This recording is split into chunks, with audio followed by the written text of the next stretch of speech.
Et bonjour à tous et on se retrouve sur cette petite vidéo hors série à Auvers-sur-Oise pour une session initiation paintball.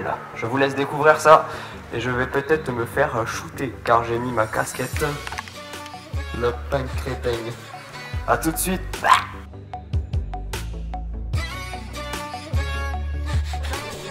Bonjour à tous, aujourd'hui en direct, pas cette fois-ci sur le Trophée Grand Ouest, mais à Auvers-sur-Oise pour un cours d'initiation de paintball en salle. Donc voilà, je vous laisse avec Grégory qui va nous dire un petit peu comment ça se passe aujourd'hui. Voilà, donc Grégory Poiret, donc, président de l'Apsao et joueur chez Météor depuis 15 ans. Donc aujourd'hui c'est une journée d'initiation pour nos nouveaux U16 qu'on intègre cette année dans le club. Et puis aussi on a ouvert une petite section U12 paintball pour cette année. C'est un peu de l'essai, c'est vraiment un petit laboratoire pour intégrer des enfants de cet âge-là dans le paintball. On commence très simplement par quelques notions. Il n'y aura pas de billes de peinture aujourd'hui pour eux pour l'instant. On va utiliser de la bille en mousse en réduisant la puissance des lanceurs, de façon à ce que les jeunes ne craignent rien, ne se passent pas mal. Aujourd'hui, on a rassemblé tous les formats pour qu'ils puissent voir justement les différents niveaux qu'on peut avoir dans l'association. Ok, en tout cas intéressant. J'ai vu tout à l'heure les adultes jouer. Donc vous êtes l'équipe Météor. Et comment ça se passe au niveau des compétitions? Vous en avez souvent ou... Alors les compétitions, on a 5 manches à l'année, quasiment par format des deux. Donc ça c'est pour les manches de la Ligue régionale, donc la compétition fédérale. Et ensuite il y a des circuits, différents circuits en Europe, dont la NXL, on a aussi la CPS. Donc là pareil, c'est 4 manches à l'année auxquelles on peut participer, soit en open à la manche ou alors sur l'intégralité du championnat.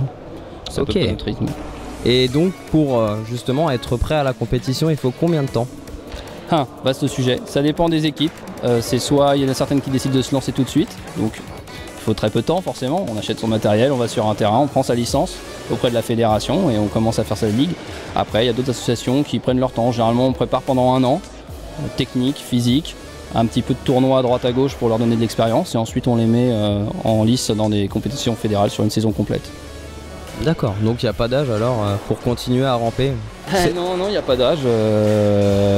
Voilà, bientôt. Il y a d'ailleurs des équipes vétérans, l'équipe de France vétérans, donc des plus de 40 ans qui continuent à jouer. Il n'y a pas de restriction d'âge ou de sexe d'ailleurs par ailleurs. Les filles sont les bienvenues dans notre sport. Il y a un mélange sur le terrain d'âge, de génération et de sexe. Et donc on peut vous trouver où à la prochaine compétition? La prochaine compétition, donc on a la D4 U16 début octobre, donc je crois que c'est le week-end du 7-8 octobre de mémoire. Donc c'est eux qui ouvrent le bal, c'est du 3 contre 3. Et nous, on commencera notre saison en fin octobre, 28 octobre, en D2.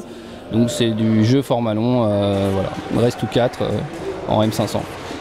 Ok, en tout cas je te remercie. Et peut-être que tu vas me présenter ton équipe alors? Oui, pas de souci, je peux le faire, il n'y a pas de problème. Alors derrière la caméra, qui c'est? Alors, derrière la caméra, c'est mon frère, Anthony, qui est un des créateurs de l'association également, voilà, qui reprend cette année, qui a envie de transpirer et de relever des challenges, donc qui reprend cette année. Voilà, c'est mon frangin. Et derrière, là-bas, on a Max à gauche et Cédric à droite. Donc c'est plutôt nos joueurs côté Snake. Oula. Les meilleurs de l'équipe, ils ont aussi des grosses chevilles, mais bon, c'est vrai qu'ils travaillent beaucoup pour arriver à avoir un très bon niveau et à représenter dignement l'équipe, donc c'est des gens qui s'investissent beaucoup. Alors un petit mot justement par rapport à ça, qu'est-ce que c'est Snake exactement? Le Snake, alors c'est une partie du terrain, c'est le joueur qui doit ramper, il faut être le plus bas possible, voilà, c'est juste là. Voilà, on peut pas faire les fous à se mettre debout. On est obligé d'être bas, donc d'être un peu en mode militaire, ramper, être très discret. C'est le but du Snake, c'est d'être très filou, très discret pour progresser sur le terrain rapidement et de faire la surprise sur l'adversaire. Voilà le but du Snake. C'est quelqu'un qui est très filou, très rapide. Voilà. D'accord. Ok. Bon bah. Aussi nos voilistes qui sont là, un qui est dans les gradins actuellement, là, qui est avec nos jeunes U12. Et puis sur le terrain, vu qu'on demande de la polyvalence, moi par exemple qui joue plutôt à l'arrière, je vais être appelé à me retrouver soit dans les voiles, soit dans le Snake.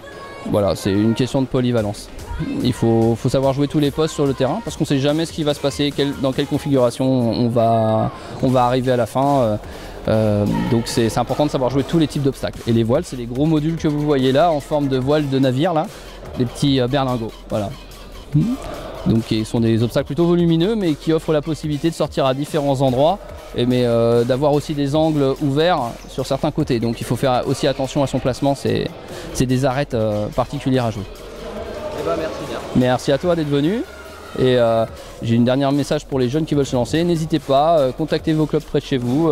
Si vous n'êtes pas loin d'Auvers-sur-Oise, n'hésitez pas à nous contacter pour venir vous lancer dans le paintball sportif. Merci.